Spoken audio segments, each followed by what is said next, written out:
morning, family. Happy Friday. We hope you're all doing well. It was a quick week, and here we are again, ready to share our week with you. Our goal in reading this week was to be able to identify characters in a story.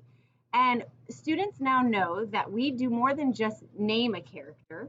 In order to be successful with this standard, students have to be able to tell how a character is feeling, what the character is doing, and what they are saying.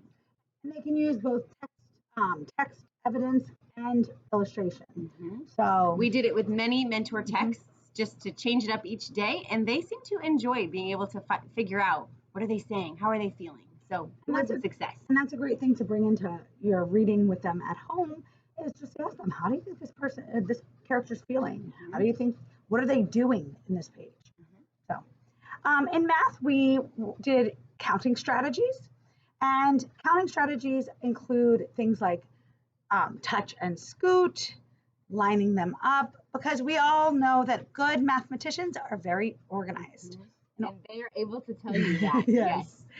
So we worked all week on various counting strategies, so that way we will be ready to jump into part whole and more value and addition and subtraction.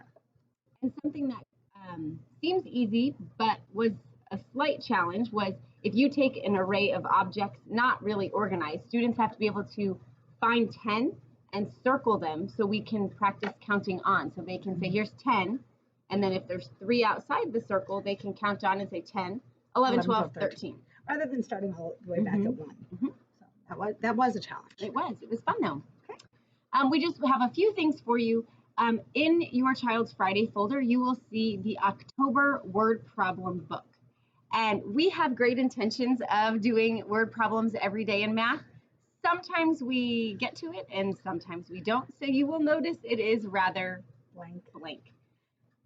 But with that being said, it would be great for you to work with your child. It's just a bonus activity that you could do at home, or just have a source to pull from to talk to your child about math.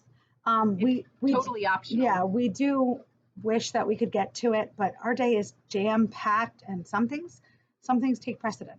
And sometimes we just do them together, whole group, and they don't do it in their workbook, so they are familiar with it. But again, this does not have to be returned to school. They can do it if they would like. They do not have to. We wanted to make a little note about birthdays because we are getting a lot of questions.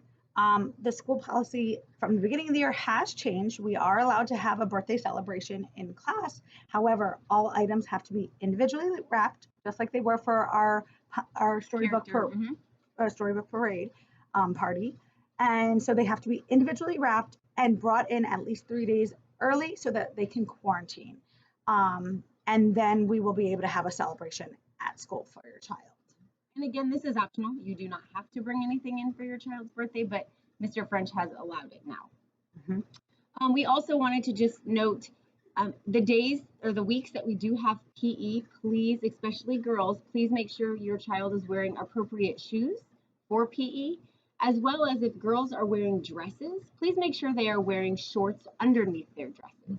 Coach is very good about reminding the kids the first day of PE, especially since we don't go every week anymore. However, once they've been to PE one day, she will mark them for not being prepared for class after that first day.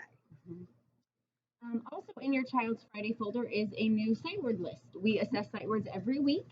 So we've highlighted the ones your child is not able to read. So this weekend, you can practice using some of those strategies we provided in our last video, like mixing and fixing it, asking what's missing, highlighting words.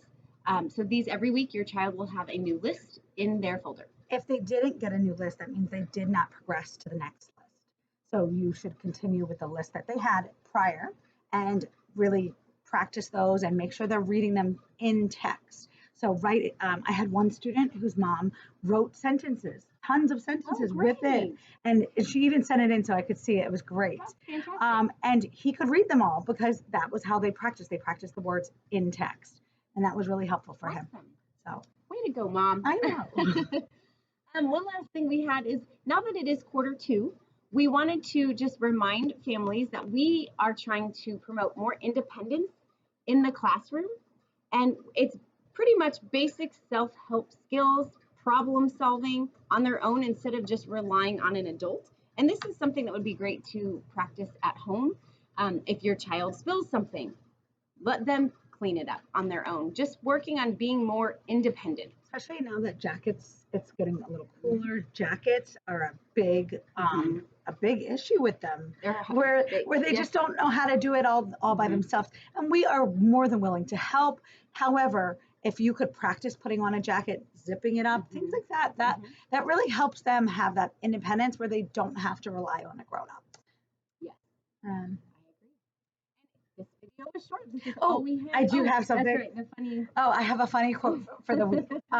We were walking by the gardens but going to PE this week, and a kiddo saw the raised planter beds. So they are brown and they kind of do. They're raised. They have plants in them. They do, and the child goes, "Oh, that's where they put the dead people." And I know that Halloween has just passed, so I'm sure this is on his mind. And I was like, "Why do you think that?" And then I looked at them and I was like, I can see it. I can see it. And it was just so funny. And it was so cute. And I said, "No, don't worry. There's no dead people in there. That's where the vegetables are growing."